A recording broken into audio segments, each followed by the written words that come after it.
C'est ce qui fait tenir la société, c'est ce qui fait tenir la République, et on en a besoin quand on voit qu'il y a un déficit, quand on voit que les services publics ne fonctionnent plus faute de moyens.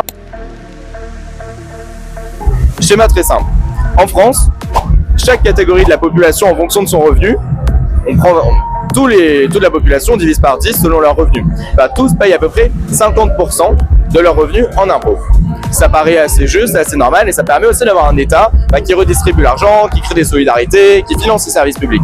Mais il y a une toute petite partie de la population qui, elle, paye seulement 27% de ses revenus. Donc presque moitié moins que tout le reste de la population. Et cette partie-là, ce sont les très riches.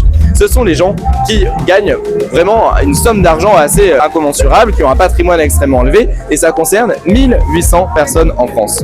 Et donc, c'est quoi la taxe Zucman, qui a le nom de l'économiste qui en a fait la proposition? C'est dire, sur cette partie-là, on va taxer 2% du patrimoine, 2% d'un patrimoine qui parfois se compte en milliards d'euros, pas grand-chose, c'est pas tout le monde, c'est vraiment 1800 personnes. Et en fait, ça va compenser l'écart qui existe pour que ces personnes-là, aussi riches qu'elles soient, elles payent aussi 50% de leurs revenus en impôts, parce que la justice fiscale, en fait, c'est ce qui fait tenir la société, c'est ce qui fait tenir la République, et on en a besoin quand on voit qu'il y a un déficit, quand on voit que les services publics ne fonctionnent plus faute de moyens. Nous, on va les financer, et on a les solutions pour ça.